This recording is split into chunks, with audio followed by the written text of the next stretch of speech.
या सीझनमध्ये म्हणजे कालचा खरीपाचा हंगाम तर गेला. आपण सगळ्यांनी त्याच्या बातम्या सर्वांना दाखवल्या. सरकारने एक पॅकेज जाहीर केलं. त्याच्यानंतर आम्ही एक मोर्चा काढला होता छत्रपती संभाजीनगरमध्ये. आजही शेतकऱ्यांची जी मागणी आहे ती तीच आहे की कर्जमुक्ती झाली पाहिजे. आता माझ्या माहितीप्रमाणे अतिवृष्टीनंतर आज का उद्या केंद्राचं पाहणी पथक येणार आहे आणि या पाहणी पथकाचा दौरा जो काही माझ्या निदर्शनास आलेला तो केवळ 2-3 दिवसाचा आहे. 2-3 दिवसामध्ये एवढ्या मोठ्या मराठवाड्याचा दौरा आणि संपूर्ण महाराष्ट्राचा हे केंद्रीय पथक करणार कसा, कुठे नेमकं जाणार आणि त्याच्यानंतर त्यांना नुकसानीचा अंदाज आल्यानंतर ते प्रस्ताव कधी पाठवणार. मुळामध्ये पंतप्रधान जे बोलले होते आपल्या मुख्यमंत्र्यांना की तुम्ही प्रस्ताव पाठवा, मला नाही वाटत अजून राज्य सरकारकडनं कोणताही प्रस्ताव केंद्राकडे गेलेला आहे. हे थोडं आहे म्हणूनच आज सुद्धा जी बातमी आलेली आहे की पीक विम्याच्या नुकसान भरपाई पायी अवघे 2 रुपये आणि काही पैसे हे आपल्या ठाणे पालघर जिल्ह्यातल्या शेतकऱ्याला मिळालेले आहेत. म्हणजे ही थट्टा चाललेली आहे. कर्जमुक्तीसाठी शेतकरी जेव्हा रस्त्यावरती आता उतरला होता त्याला पुढच्या जूनचा वायदा मुख्यमंत्र्यांनी केलेला आहे आणि त्यावेळेला मी काही प्रश्न उपस्थित केले होते की पुढच्या वर्षी जूनमध्ये जर कर्ज माफ होणार असेल तर तोपर्यंत आत्तापर्यंत डोक्यावरती असलेल्या कर्जाचा जो डोंगर आहे त्याचे हप्ते शेतकऱ्यांनी भरायचे की नाही भरायचे. आत्ता जो रब्बीचा हंगाम येतोय त्याच्यासाठी नवीन कर्ज कसं मिळणार, कारण जमीनच गेलेली आहे वाहून. मग ते कर्ज मिळाल्यानंतर त्याचे सुद्धा हप्ते भरायचे की नाही भरायचे. आणि सगळ्यात महत्त्वाचा प्रश्न म्हणजे जे एक अतर्क्य असं विधान मुख्यमंत्र्यांनी केलेलं आहे की बँकांचा फायदा होईल कर्जमाफी केली तर, म्हणून आम्ही कर्जमाफी करत नाही आहोत. मग आत्ता जर का कर्जमाफी केली तर बँकांचा फायदा होणार आणि जूनमध्ये केली तर तो फायदा होणार नाही. हे कोणतं कसं काय गणित, कारण त्यांचं अर्थशास्त्र हे चांगलं आहे असं त्यांना वाटतं. तर त्यांनी त्याचा एक खुलासा केला पाहिजे. माझं तर स्पष्ट मत आहे, मी मुख्यमंत्री झाल्यानंतर माझं पहिलं अधिवेशन हिवाळी अधिवेशन आणि एकच अधिवेशन मी मुख्यमंत्री म्हणून झालं होतं नागपूरला. कोणताही अभ्यास न करता, कोणी मागणी न करता मी माझ्या राज्यातल्या शेतकऱ्याला 2 लाखापर्यंतचं पीक कर्ज हे माफ केलं होतं, मुक्त केलं होतं. आता ती सिस्टीम लागलेली आहे, ती माहिती गोळा झालेली आहे, डेटा सगळा तसाच आहे.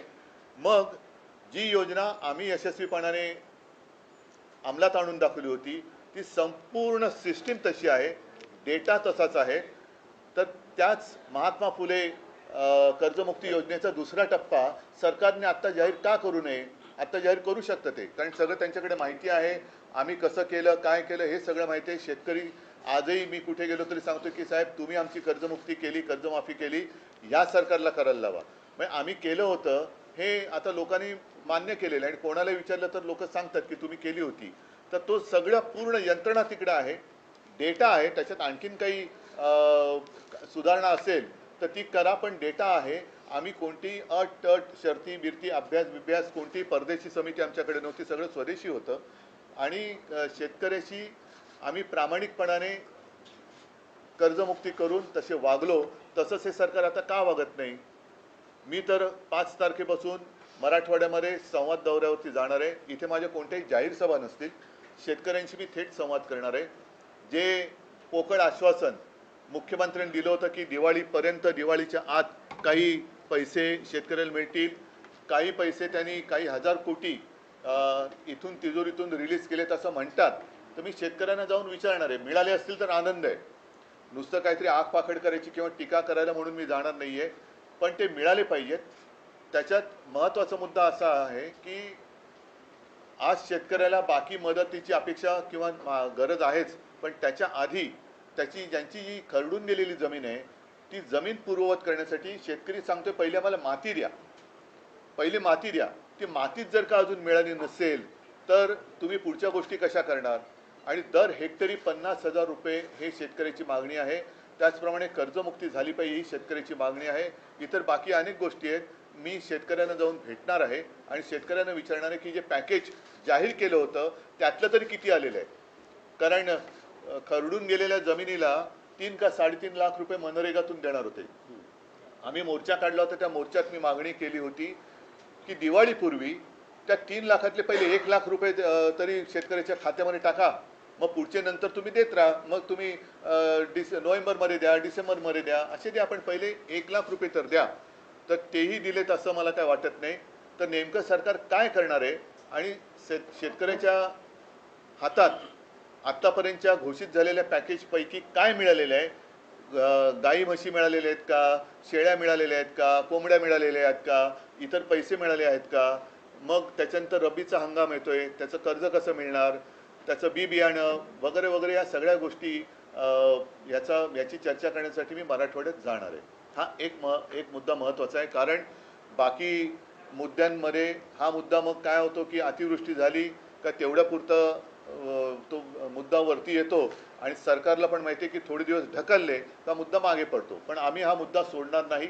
शेतकऱ्याला कर्जमुक्त करावंच लागेल. शेतकऱ्याचं जे आयुष्य उद्ध्वस्त झालेलं आहे ते आयुष्य पूर्ववत करण्यासाठी शिवसेना पूर्ण ताकदीनिशी शेतकऱ्याच्या सोबत आहे आणि त्याच्यासाठी मी पुन्हा एकदा मराठवाड्यात जातोय. हा एक महत्त्वाचा विषय झाला. दुसरा, मतचोरीचा जो मुद्दा आहे, परवा प्रचंड मोर्चा म्हणजे संयुक्त महाराष्ट्राच्या चळवळीनंतर जवळपास सगळे राजकीय पक्ष पहिल्या प्रथम महाराष्ट्रामध्ये एकवटले आणि त्यांनी सरकारला किंवा निवडणूक आयोगाला जाब विचारलेला आहे. त्या माझ्या भाषणामध्ये मी असं म्हटलं होतं की आता आम्ही मतदारांची ओळख केंद्रे, मतदार ओळख केंद्र ही सुरू करतो शाखांमधून. त्याची सुरुवात आता होईल, कारण 6 तारखेला ती यादी प्रसिद्ध होईल. त्याच्यानंतर मला वाटतं पुढच्या आठवड्याभरामध्ये आक्षेप आणि काही सूचना असतील त्या स्वीकारल्या जातील. तर आत्ताच ती वेळ आहे, कारण आता जर का कोणी झोपलं तर तो संपला. मी माझं स्वतःचं उदाहरण त्या दिवशी दिलं की माझ्याचकडे माझ्या मतदार यादीतल्या नावाचं व्हेरिफिकेशनसाठी निवडणूक आयोगाची लोकं आली होती. म्हणजेच काय की हे सक्षम नावाचं जे काय ॲप आहे ते ॲप आणि निवडणूक आयोगाचा सर्व्हर हा निवडणूक आयोगाकडनं हाताळला जात नाही आहेत अशी आम्हाला आता शंका येते आहे. अजून आम्ही आरोप करत नाही आहोत, शंका येते आहे. आणि केवळ माझं नाव आहे त्याच्यात म्हणून निवडणूक आयोगाची लोकं ही चौकशी करायला आली. सर्वसामान्यांच्या बाबतीमध्ये असं जर का झालं असेल किंवा होत असेल तर त्यांनी दाद कधी मागायची, कोणाकडे मागायची, आणि नाव वगळलं गेलं तर निवडणुकीच्या दिवशी त्यांना मतदानच करता येणार नाही. एक विषय लक्षात घेण्यासारखा आहे की हे माझ्याकडे आले कसे, याचं कारण कोणीतरी एका नंबरवरून माझ्या नावाने तिकडे ॲप्लिकेशन करण्याचा प्रयत्न केला. त्या नंबरवर जर का OTP आला असता तर पुढचं सगळं हॅक झालं असतं आणि कदाचित माझ्या कुटुंबातली माझ्यासकट 4 नावं ही वगळण्यात सुद्धा आली असती. याच्या मागे नेमकं कोण आहे, कोणाचा डाव आहे, काय डाव आहे, याची एक खातरजमा करून तर घ्यायला पाहिजे. आणि म्हणून जसे आम्ही सगळे राजकीय पक्ष, सत्ताधारी सोडून द्या, पण बाकीचे राजकीय पक्ष एकवटलेले आहेत, आम्ही आमच्या शाखांमधनं मतदारांच्या सोयीसाठी ही केंद्र उघडतो आहोत. या केंद्रामध्ये मी नागरिकांना विनंती करतोय की आपल्याला मतदान करता येणार आहे की नाही, आपलं नाव या यादीत आहे की नाही, हे आपण आमच्या शाखेत येऊन तपासा. आणि जर का त्याच्यामध्ये काही तुम्हाला वाटलं गोंधळ आहे तर तो वेळेत आपल्याला सुधारता येईल. हा एक भाग. दुसरा भाग असा आहे की मी मतदारांना आणखीन एक विनंती करेन, ही निवडणूक आयोगाची भुताटकी आहे. एकेका घरामध्ये 40-40, 50-50 नावं ही नोंदली गेलेली आहेत. तर मी मतदारांना आवाहन म्हणजे विनंती करतोय की आपल्याला न दिसणारी, आपल्या परवानगीशिवाय न राहणारी, आपल्या परवानगीशिवाय राहणारी आपल्या घरामध्ये कोणी माणसं आहेत का, ही निवडणूक आयोगांची भूतं उभी केलेली आहे, ती आपल्या घरात राहत तर नाहीत ना, याची सुद्धा खात्री करायला पाहिजे. म्हणून जिथे जिथे आमची केंद्र उघडली जातील तिथे आसपासच्या वस्तीतील सर्व जात-पात धर्माच्या मतदारांनी तिथे येऊन ही मतदार यादीची तपासणी करावी. आपलं नाव तिकडे आहे की नाही हे तपासावं. तिकडनं कुठे वगळलं गेले का, आणखी कुठे बरं आपल्या वयामध्ये काय, माझं स्वतःचं उदाहरण त्या दिवशी दिलं का, लिंग बदल झाले का, हे सगळं आपण येऊन तपासावं. मी मतदारांना एक आवाहन करतोय. त्याचबरोबरीने आम्ही जी एक मागणी केलेली म्हणजेच काय, 1 जुलै ही कट ऑफ डेट ठेवलेली आहे. 1 जुलै नंतर 18 वर्षाची जी मुलं आणि मुली झालेली आहेत त्यांचा मतदानाचा अधिकार या निवडणुकीला वापरता येणार नाहीये. तुम्ही जगभर बघता आहात की याच वयातली मुलं ही रस्त्यावरती येतात आणि क्रांती करतायत, ज्यांना आपण जेनझी म्हणतो. तर हे सरकार जेनझीना का घाबरतंय? जर लोकसभा ते विधानसभा या 6 किंवा 5 महिन्याच्या कालावधीमध्ये परकला प्रभाकर म्हणजे आपल्या निर्मला सीतारामन यांचे यजमान त्यांनी सांगितलेलं आहे की जवळपास 45 लाख मतदार महाराष्ट्राच्या यादीमध्ये घुसवले गेले. जर त्या 4 महिन्यामध्ये 45 लाख मतदार हे कोणी घुसवले, कुठे गेले, काय करतायत हा एक प्रश्न आहे. पण घुसवले गेले असतील तर 1 जुलैनंतर अधिकृतपणे ज्यांना मतदानाचा अधिकार मिळाला पाहिजे ती महाराष्ट्राची तरुण मुलं मुली मतदान का करू शकणार नाही? म्हणून मी त्याही सगळ्या मुलांना आणि मुलींना एक विनंती करतोय की तुम्ही देखील आमच्या शाखेत या आणि तुमचं नाव तिकडे नोंदवा. आपल्याला कळेल की किती लाख मुलांना आणि मुलींना मतदानापासून आपण वंचित ठेवत आहोत. तर अशा काही या गोष्टी आहेत. आणखीन आपण काही प्रश्न विचारले तर मला त्याच्याबद्दल बोलता येईल. पण मुळात एक मी तुम्हाला सांगितले की शेतकऱ्यांचा विषय आम्ही सोडत नाही आहोत. आणि दुसरी गोष्ट मतचोरीचा विषय तर आम्ही सोडणार नाही. आम्ही परत एकदा सांगतो की निवडणूक आयुक्त जे आहेत त्यांना सुद्धा एक पत्र दिलेलं आहे की एवढा सगळा गडबड घोटाळा हा बाहेर आल्यानंतर आपण राज्य निवडणूक आयोगाला सुधारित यादी मतदाराची होत नाही तोपर्यंत स्थानिक स्वराज्य संस्थांच्या निवडणुका घेऊ नयेत अशी आमची मागणी आहे. आम्ही निवडणुका घेऊ नका असं म्हणत नाही, पण निवडणुका घेताना सदोष मतदार यादीवरती ही निवडणूक होता कामा नये. ही निवडणूक आयोगाची करप्ट प्रॅक्टिस आहे. जसं आम्हाला ते सांगतात करप्ट प्रॅक्टिस, तसं निवडणूक आयोगाची करप्ट प्रॅक्टिस आहे. आणि ते कोणाची नोकरी करतायत हे आता हळूहळू उघड होत चाललेलं आहे. आपण कर्जमाफीचा मुद्दा हा निवडणुकांमध्ये येऊ नये म्हणूनच आंदोलन हे केलं गेलं का? आणि त्यानंतर मला त्याच्याबद्दल काही बोलायचं नाहीये. मला शेतकऱ्यांचा विषय आहे. त्याच्यामध्ये आणखीन कोणी शेतकऱ्यांच्या मदतीसाठी उतरत असेल तर जरूर उतरावं, पण शेतकऱ्यांना कर्जमुक्त करावं. शेतकऱ्यांचे पंचनामे करणारेच अधिकारी जे आहेत ते शेतकऱ्यांकडून पैसे मागतानाचे व्हायरल होतात, पाहायला मिळतात. पंचनामे करणारेच अधिकारी शेतकऱ्यांना मी आता म्हणूनच जातो आहे, कारण शेतकऱ्यांना काय होतं की तेवढ्या पुरतं सगळीकडे शेतकरी होतं आणि मग त्यांना वाऱ्यावर सोडलं जातं. मी त्यातला नाहीये. मी आपत्ती आल्यानंतर सुद्धा दुसऱ्या तिसऱ्या दिवशी गेलो होतो. त्याच्यानंतर मोर्चाला सुद्धा गेलो. आता परत 4 दिवस मी मराठवाड्यात जातो आहे. त्याच्यानंतर कदाचित विदर्भामध्ये पण जाईन, इतरत्र सुद्धा मी जाईन आणि शेतकऱ्यांशी थेट संवाद साधेन. जाहीर सभा मी घेणार नाही, पण जसं आता मी आपल्याशी बोलतोय तसं शेतकऱ्यांशी जाऊन मी बोलणार आहे. एक मिनिट, एक पहिला शेतकरी विषय पूर्ण करा. नाही, एकच सेकंद ऐका, एकच मिनिट. आधी शेतकरी विषय पूर्ण करा. तो झाला असेल तर मी पुढे जातो.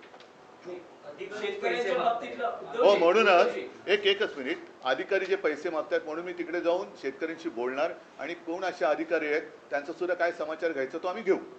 उद्धवजी, शेतकरी कर्जमाफीच्या बाबतीत तुम्ही जी भूमिका मांडतात आणि आता मुख्यमंत्र्यांनी 30 जून 2026 ही तारीख दिली आहे. कोपऱ्याला गुळ लावलाय. त्या बैठकीनंतर लगेच दुसऱ्या दिवशी राज्याचे उपमुख्यमंत्री जाहीर सभेत असं म्हणतात की नियमित कर्ज भरा असं शेतकऱ्यांना सांगतायत. कर्जमाफी मागणं ही सवय चांगली नाही. हे मला खरंच आता नेमका शब्द सुचत नाही, कारण यांना संवेदना तर कधीच मेलेले आहेत. निर्डावले पण सुद्धा कमी पडते. यांना दगड सुद्धा, म्हणजे दगडाला सुद्धा पाझर फुटू शकतो, पण यांना फुटत नाहीये.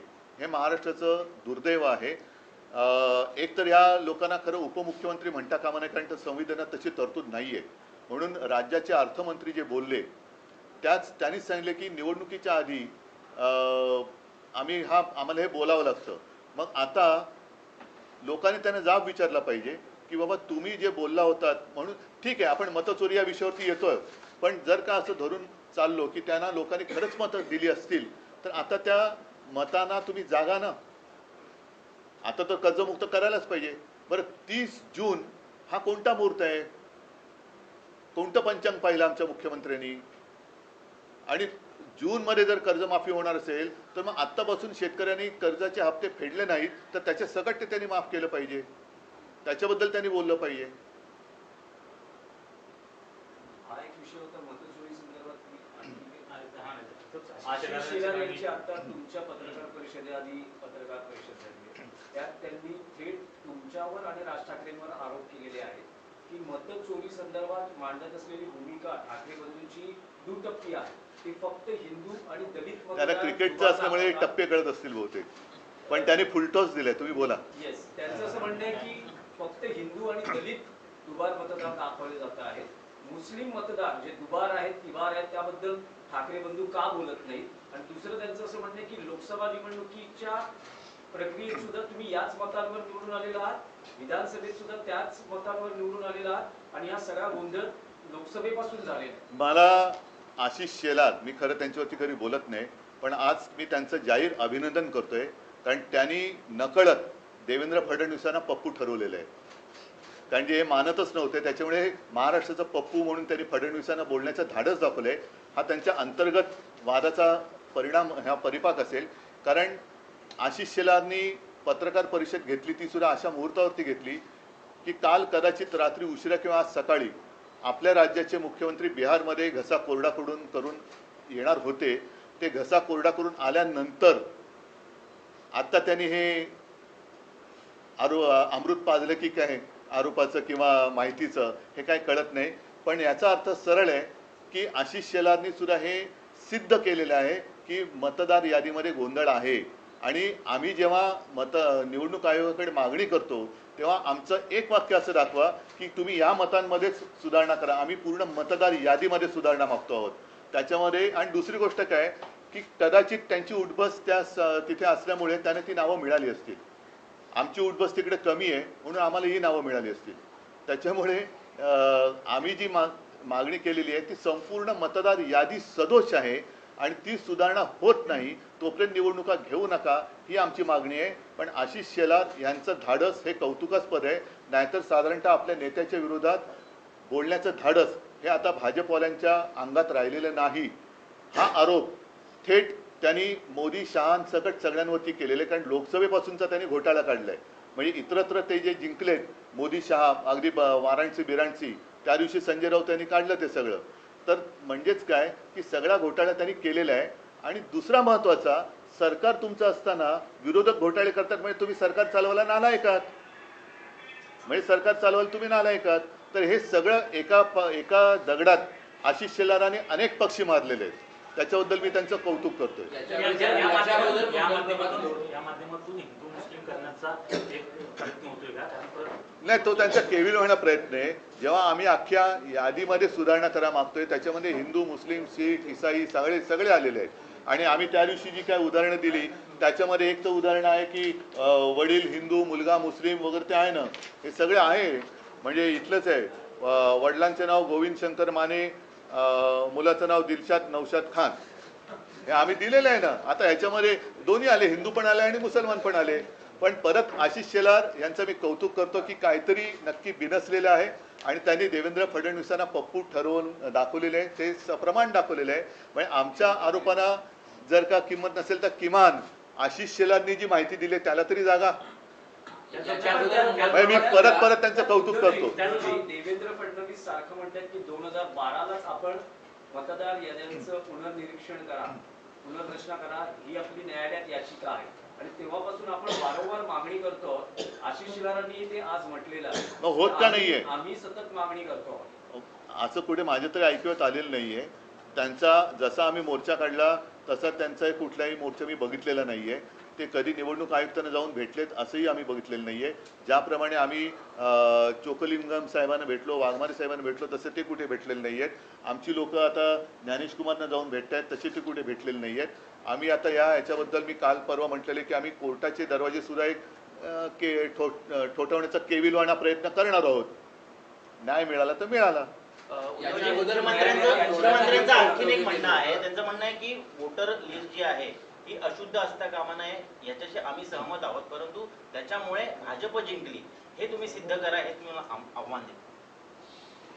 जर नसेल ना तर मग तुम्ही आमच्याबरोबर या ना निवडणूक आयोगाकडे. तुम्हाला पण आम्ही जेव्हा निवडणूक आयुक्तांकडे जायचं होतं तेव्हा आम्ही भारतीय जनता पक्षाला सुद्धा आमंत्रण दिलं होतं. देवेंद्र फडणवीसांना यायला पाहिजे होते ते. जेव्हा बाकीचे सगळे एक येतात आणि एक व्यक्ती येत नाही, याचा अर्थ असा लावला तर गैर काय की मग फायदा तुम्ही घेतलात. आमच्यासोबत त्यांनी यायला पाहिजे होतं. जर ते एवढे वर्ष मागणी करतायत तर त्या दिवशी त्यांच्याकडनं कोणतरी यायला पाहिजे होतं. आता त्याच मुद्द्यावरून बुलढाण्याचे आमदार संजय गायकवाड शिंदे गटाचे आहेत, त्यांनी तिथे म्हटलं की निवडणूक आयोगाला लाच वाटली पाहिजे अशा प्रकारचे दुबार बघा थोडक्यामध्ये काय की आता जो मुद्दा आम्ही उचलला मतचोरीचा आणि तो आज पुराव्यानिशी तुमच्यासमोर आणला, जनतेसमोर आणला. आता पहिला मुद्दा परत मी सांगतो की सर्व नागरिकांनी जाग आता आलेली आहे. आता झोपता कामा नये, कारण आपल्याला सरकार निवडण्याचा अधिकार आहे. आता सरकार मतदार निवडायला लागलेलं आहे, हे घातक आहे. म्हणजे जसं टांझानियामध्ये 98% म्हणजे 98% मतं हे तिथल्या अध्यक्षांना मिळाली आणि 2% जी जनता रस्त्यावर उतरली ती केवढ्या मोठ्या संख्येने उतरली. म्हणजे काहीतरी टक्केवारीत गफलत आहे. तुम्ही न्यायालयीन लढाई लढणार आहात कारण आम्ही एक केविलवाणा प्रयत्न करणार आहोत. म्हणजे आम्ही कुठेही कायदा हातात घेतला वगैरे वगैरे वगैरे, कारण हे परत मग शहरी नक्षलवाद, आता हे दुबार मतदार यादी किंवा सदोष मतदार यादीवरती जे निवडणूक लागतायत हे खरे नक्षलवादी आहेत. कारण ही उघड उघड मतचोरी आहे. जे मतचोरी करून निवडणूक लढतायत आणि जिंकण्याचा प्रयत्न करतात ते नक्षलवादी आहेत. सर्व पक्ष मिळून तुम्ही हा निर्णय घेतलाय कारण हो, महाविकास आघाडी म्हणून आम्ही निर्णय आणि सगळेच म्हणजे त्याच्यामध्ये राज पण आहेत, बाकीचे आहेत, शेका पक्ष, कम्युनिस्ट त्या दिवशी मोर्चात जेवढे सगळे होते त्या सगळ्यांनी. आणि आम्हाला असं वाटतं की जर भाजपला पण आता हे पटलं असेल तर भाजपने सुद्धा यावं आमच्या बरोबर कोर्टामध्ये. परंतु आता 6 तारखेला आम्ही पाठवतो सही करायला, का वाटेल. 6 तारखेला नाही ऐका एक मिनिट, एकदा मला स्पष्ट करू द्या. आम्ही कोर्टात जे जातो आहोत त्याच्यात आता हे आशिष शेलारनी पुराव्यानिशी दिलेलं आहे. म्हणजे आशिष शेलारनी देवेंद्रांची तर वाजवलीच आहे, ते सोडून द्या. पण त्यांना जर काही पटलं असेल तर त्यांनी सुद्धा आम्ही जे काही कोर्टात जातो त्याच्यामध्ये भाजपाने सुद्धा यावं आमच्याबरोबर कोर्टात. हे माझं त्यांना जाहीर आमंत्रण आहे. मग त्याच्यामध्ये तुम्ही काय हिंदू मुस्लिम आणखीन कोण असतील तुमच्या लेखी ते सगळे काढा. आपण संपूर्ण यादीमध्ये आम्ही सुधारणा मागतो आहोत. उद्धवजी, तुम्ही आणि राज ठाकरे दोघंही एक विधान करतात की बोगस मतदार कोणी दिसला तर त्याला बळवा किंवा थोडवा किंवा मार. तर अशा वेळेस यावेळेस निवडणूक प्रक्रियेत किंवा मतदानाच्या दिवशी मतदान केंद्रावर प्रचंड गोंधळ किंवा कायदा सुव्यवस्थेची परिस्थिती निर्माण होऊ शकते. अभूतपूर्व पण ती नाही झाली म्हणजे ती व्हावी अशी आमची इच्छा नाहीये. म्हणून बोगस मतदारांनी मतदानाला याचं धाडस करूच नये.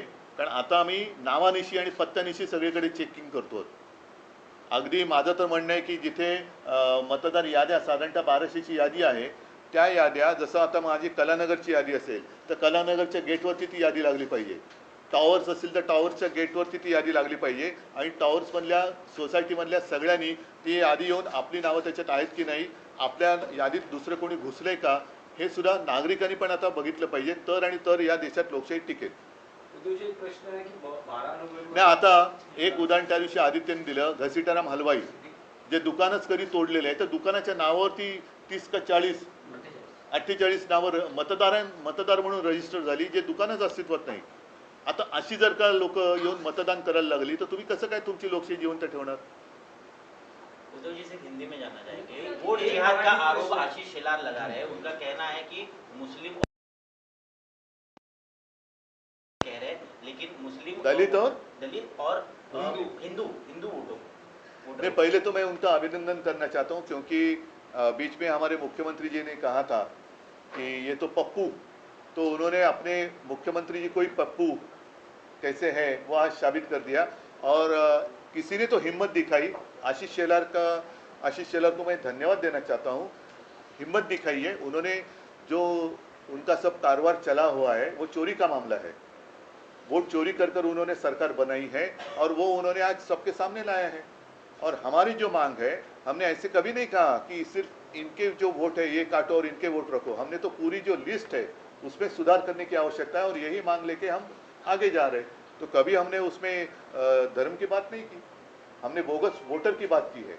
लेकिन इसके बावजूद मैं आशीष शेलार जी का अभिनंदन करना चाहता हूँ कि उन्होंने एक हिम्मत दिखाई है अपने शीर्ष नेतृत्व के खिलाफ सबके सामने बात करने की. इसलिए मैं उनको धन्यवाद देना चाहता हूँ। अगर वो चाहते हैं तो हमारे साथ, हम जब अदालत में जा रहे हैं तो आशीष शेलार भी हमारे साथ आएंगे, तो हम उनका स्वागत करेंगे। उद्धव जी, अजीत पवार जी ने किसानों के मुद्दे पर कहा है कि कर्ज माफी जो है चुनाव के मौसम में की गई थी, लेकिन अब जो है उसे कर्ज माफी की आदत जो है वो ठीक नहीं है किसानों के लिए, और अपना वादा जो चुनावी वादा वो पूरा नहीं ये क्या कहूँ मैं उनके लिए, इतनी गंदी सरकार, गिरी हुई सरकार मैंने देखी नहीं थी। एक तो झूठ बोला उस वक्त, अब वोट चोरी का भी मामला सामने आया है। ये चोरी करके उन्होंने सरकार बनाई है, और लोगों को जो कहा गया था कि हम आने के बाद हम कर्जा मुक्ति करेंगे, मुख्यमंत्री जो आज के मुख्यमंत्री है उनका बयान है सबके सामने, आप ही के माध्यम से हमने देखा है। तो उन्होंने कर्जा जो काश्तकार है उनकी कर्जा मुक्ति वो तो होनी ही चाहिए, और इसलिए मैं स्वयं जा रहा हूँ आने वाले 5 तारीख से लेकर 8 तारीख तक कि जो भी पैकेज सरकार ने डिक्लेयर किया था उनमें से कितना लाभ प्रत्यक्ष रूप में हमारे जो काश्तकार है उनको हुआ है। तो शनिवार को जो आंदोलन हुआ, उस आंदोलन में कांग्रेस के प्रदेश के मुखिया, शनिवार को जो आंदोलन हुआ उसमें कांग्रेस के प्रदेश के मुखिया हो या तो मुंबई अध्यक्ष वर्षा गायकवाड़ हो, वो शामिल नहीं हुए। अब सत्ताधारी कह रहे हैं कि कांग्रेस दिल से नहीं चाहता कि मन से आपके साथ और एमबीए में आए। इसलिए मैं फिर से आशीष शेलार का अभिनंदन करना चाहता हूं, क्योंकि एक तो कोई हिम्मत वाला है जो अपने नेतृत्व के खिलाफ बातें कर रहा है, तो उन्होंने अपने अंदरूनी जो बात है उसके ऊपर ध्यान देना चाहिए कि ऐसे लोग ज़्यादा देर तक आप उनको दबा नहीं सकते। एक परिसीमा होती है, अन्याय की भी परिसीमा होती है। तो शायद शेलार जी के ऊपर बहुत सारा अन्याय हुआ है, इसलिए वो बोल रहे हैं, और उन्होंने देवेंद्र जी को ही पप्पू ठहरा है, तो उसके लिए उनको मैं धन्यवाद देता हूँ। तो आप पूरे महाराष्ट्र में पप्पू कौन है वो आशीष शेलार ने बताया। एक मराठी प्रश्न की 12 तारखेला पुन्हा सुप्रीम कोर्टात चिन्ह आणि पक्ष कोणाचा याबद्दल सुनावणी आहे। त्याआधी राज्यातले भाजपचे चंद्रकांत पाटील, नाही पण एक गोष्ट आणखीन एक, नाही एकच सेकंद, नाही एक मला पूर्ण करू द्या, की मला एक गोष्ट कळत नाही की आम्ही जे म्हणतोय की निवडणूक आयोग हा भाजपचा नोकर आहे, कारण आम्ही निवडणूक आयोगाला जे प्रश्न विचारतोय त्याचं उत्तर त्यांचे मालक का देत आहेत? त्यावर त्यांनी स्पष्टता केली आहे। आशिष शेलार म्हणतात की मी निवडणूक प्रतिनिधी म्हणून नाही बोलत आहे, पण जे मुद्दे उपस्थित हो, पण आम्ही त्यांना दिलेत ना, हे त्यांनी मग निवडणूक आयोगाने आम्हाला सांगायला पाहिजे।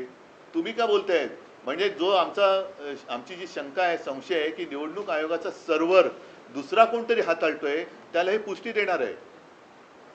तो प्रश्न कंटिन्यू असा आहे की चंद्रकांत पाटील असं दोनदा म्हणाले आतापर्यंत बॅक टू बॅक, असं ट्रम्प किती वेळा म्हणालेत की मी भारत पाकचं युद्ध थांबवलंय? नाही, पण त्यांचं आताचं जे विधान आहे त्यावर त्यांचं असं म्हणणं आहे की काँग्रेस पक्ष हा गांधी कुटुंबाचा आहे, शरद पवारांचा राष्ट्रवादी काँग्रेस पक्ष आहे, शिवसेना ही बाळासाहेबांची आणि त्यानंतर उद्धव ठाकरेंची आहे, आणि मनसे हा राज ठाकरेंचा आहे। त्याबद्दल तुम्ही चंद्रकांत पाटलांचे आभार मानावे। खूप हे त्यांनी म्हणजे आता मी बोललो ना की हा अन्याय सोसण्याची एक ताकद असते, ती संपली का लोक उठाव करतात। जसं आज आशिष शेलारने केले तसं चंद्रकांत दादांनी केलेलं आहे, म्हणून मी त्यांना धन्यवाद देतो। आणि शिवसेनेचं नाव हे दुसऱ्या कोणालाही देण्याचा अधिकार कोणालाही नाही, निवडणूक आयुक्ताला सुद्धा नाही, म्हणून मी पहिल्या निवडणूक आयोगाने धोंड्या म्हटलं होतं। आता जर ते पुन्हा करते असेल तर या आयुक्तांना मी गोट्या म्हणेन। उद्धव जी, राज्य में 2 बड़ा मुद्दा है इस वक्त, किसानों का और वोट चोरी का, और इस बीच में महाराष्ट्र सरकार ने राष्ट्रगीत के 150 वर्ष पूरे होने पर जो है तमाम स्कूलों में राष्ट्रगीत जो वंदे मातरम है वो उसकी प्रदर्शनी लगवाई है। और क्या ये तमाम मैं तो पहले 2 मुद्दे पर बात करना चाहता हूँ। एक मुद्दे ये क्या करते हैं कि अगर कुछ बातें उनके गले तक आती है तो वो गुमराह करते, फिर देशभक्ति आती है। ये देश के आज़ादी का जो संग्राम हुआ था उसमें ये कोई नहीं थे, इसलिए मैंने परसों के मेरे भाषण में कहा था कि ये स्वयं घोषित देशभक्त है जो झूठे हैं, ही स्वयं घोषित देशभक्तांची बोगस टोळी आहे ही।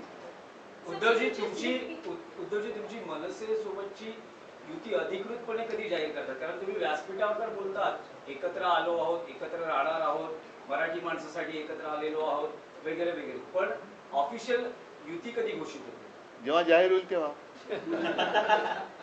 निवडणुका 7 तारखेला थांबा ना, पण येऊ द्या ना सगळ्या गोष्टी। आता पहिला मुद्दा महत्त्वाचा असा आहे की ह्या सदोष याद्या घेऊन आता या याद्यांमध्ये एवढा घोटाळा आहे, भ्रष्टाचार आहे, गोंधळ आहे, सर्व पक्षांनी मान्य केलेलं आहे। आता हे सगळ्या पक्षांना पटलेलं आहे, तरी निवडणूक आयोगाच्या बोकांडी जाऊन बसलं पाहिजे आणि त्यांना सांगायला पाहिजे की आम्ही निवडणुकीला आम्ही तयार आहोत, तुमची तयारी झालेली नाही आहे. कारण 31 जानेवारी ही सर्वोच्च न्यायालयाने जी तारीख दिलेली त्याच्या आत या जर का याद्या सुधारल्या तर निवडणुका घ्यायला पाहिजेत. सर्वोच्च न्यायालय कधी असं सांगणार नाही की वाटेल ते करा, खोटं तर खोटं, बोगस तर बोगस, दुबार तर दुबार, तुम्ही निवडणुका घ्या, असा सर्वोच्च न्यायालयाचा आदेश नाही आहे. त्याच्यामुळे या सगळ्या गोष्टी, आमच्या गोष्टी ज्या आहेत त्या चालू आहेत. पहिलं लोकांना जागरूक करणं, जाग आणणं हे आमचं कर्तव्य आहे आणि ते आम्ही करतो. तो जी एक अलग सवाल, वुमेन्स क्रिकेट टीम ने पहली बार वर्ल्ड कप जीता है, उनके लिए कुछ बताइए. क्या कहो, बहुत गर्व की बात है. और कल मैं बीच में देख रहा था टीवी पर, और पूरा स्टेडियम, मुझे नहीं लगता है कि इससे पहले कभी इतनी भीड़ वुमेन्स क्रिकेट के लिए हुई थी. और मैं देख रहा था वो जो अपनी सारी लड़कियां हैं क्रिकेटर्स है, क्या खेल रही थी. बहुत ही बढ़िया प्रदर्शन रहा और सबका मैं अभिनंदन करता हूँ. अच्छा की आपने बात ये छेडी. सगळ्यांचं काल आपण महिला क्रिकेट चषक वर्ल्ड कप जिंकलो, मला वाटतं पहिला प्रथम जिंकलो. सगळ्या आपल्या महिला क्रिकेटपटूंचं मी मनापासून अभिनंदन करतो. कारण मध्ये मध्ये मी टी व्ही लावून बघत होतो, पहिल्या प्रथम एवढी गर्दी ही महिला क्रिकेटच्या वर्ल्ड कपला कदाचित झाली असेल. पण अप्रतिम खेळल्या, अप्रतिम. म्हणजे त्यांची बॅटिंग स्टाईल वगैरे सुद्धा जी आहे खूपच अप्रतिम आहे. त्यांचं सगळ्यांचं मी मनापासून खूप खूप अभिनंदन करतो आणि आगे बढ़ते रहो. अरे अभी छोड़ो ना, वोट चोरी का मैंने कह दिया ना, और क्या रिपीट करायचं. नाही पण नेमकं काय रिपीट करू. Sir what are you doing, जो आप सेंटर सेटअप करने वाले, केंद्र सेटअप करने वाले, उसके बारे में. अच्छा, हाँ, जैसे मैंने परसों मोर्चा के सामने बात कही कि मैंने हमारे जितनी शिवसेना की शाखाएं हैं सारे लोगों को मैंने निर्देश दिए हैं कि हम अपने इलाके में रहने वाले जो मतदाता है उनकी सहायता के लिए एक केंद्र शुरू करें, जिसमें मैं सबके लिए आह्वान यानी विनती करता हूं. मतदाता है, आप जाकर वहां खुद भी देख सकते हैं, हमारे लोग भी आपके घर में आएंगे.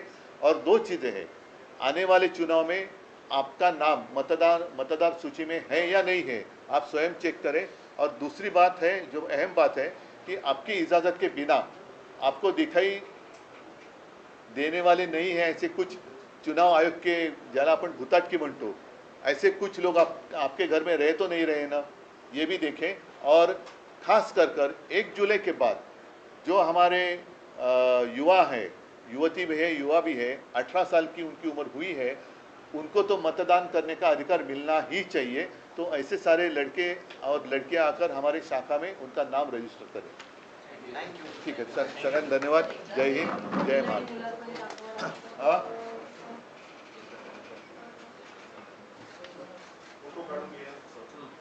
अरे माझं पण आहे.